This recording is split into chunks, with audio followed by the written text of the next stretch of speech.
How to grow a business? Such a question will be on the minds of many. The book Growing a Business by Paul Hawken tells us a clear answer to this question. The book was written by Paul Hawken and published in 1988. It's been 30 years since the book was published, but it's still very helpful for anyone looking to start a new business. One statistic says that 1 million small companies are started every year in the United States, and many of them fail. However, the same statistic says that many companies play a key role in creating jobs. Not the United States, it is a well-known fact that small businesses provide a lot of employment in all countries. So, starting a small business does not have to be ashamed. The author takes an interesting look at his own experience of how a business is born. Paul Hawken, who suffered from allergic asthma, knew that changing his eating habits would solve the problem, so he decided to buy natural foods instead of foods that were allergic to his body. He visited so many shops in search of natural food. All the shops had vegetables grown with chemical fertilizers. There is no such thing as a store that sells many naturally produced products in one place.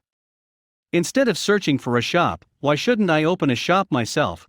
Thinking about what it would be like to start a store, it was First Natural Products Store in Boston. I was very happy when the business was small. Paul Hawken, the author of the book, begins to tell his story that the business was with the most personal touch, because it was so close to customers and suppliers.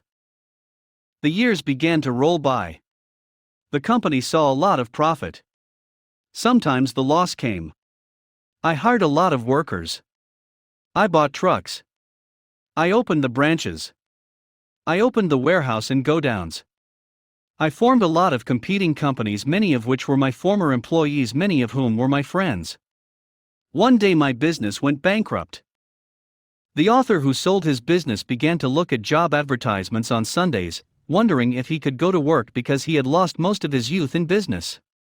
All companies stated that job seekers should have prior experience at work. He only had the experience of setting up and running a business. But not even an ad tells us to set up and manage a business. What to do? Paul regretted that he had no qualifications to go to work and became an entrepreneur again. This time he went down indirectly rather than directly into the industry.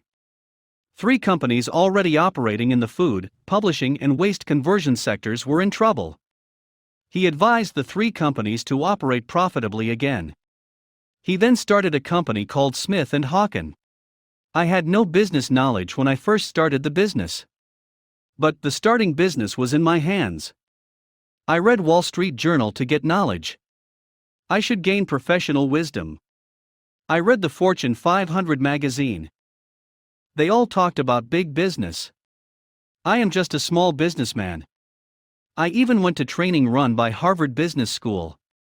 Compared to all these things, what I learned with my business, I wondered if I was in business. There is no similarity what they said and what I did. What I did was small business. It will take a lot of things to grow. In order to grow a small business, one must first fully understand the world. Learning from others and changing yourself has a lot to do with it. The author explains one thing, for example, that this book will give you the right alternative and negative ideas. It is generally accepted by many experts that the majority of new businesses will suffer due to low investment.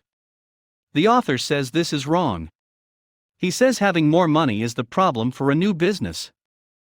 Not only that, the author says that you can get new business ideas fast by reading books and going to seminars, but new innovative ideas come from experience, not just from study. The book finally ends with a short story. Someone who worked as an assistant at a Christian church in Britain could not read or write. You have to learn to write within 3 months as the laws change after a long day of work. Otherwise you will be fired. He could not learn to read and write in those 3 months. He was fired after the 3rd month.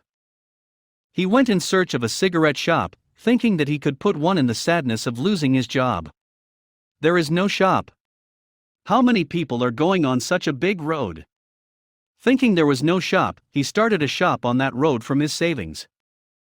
He soon became a newspaper agent in the area. The shop started to run well and became profitable. Today his shop is the largest in the area. If he had learned to read and write that day, he would have only been an assistant. He was able to become a great businessman only because he did what he was naturally able to do, without making the hard effort to do so. The book concludes that the purpose of your business should do something good. This book is a must-read for anyone looking to start a business and for those who are already in business. I just brought a drop of the water from the ocean. You can learn many things while going through the ocean of book. This is the short summary of growing a business. Thanks for watching. If you like this video, please subscribe and give a thumbs up and share with your friends.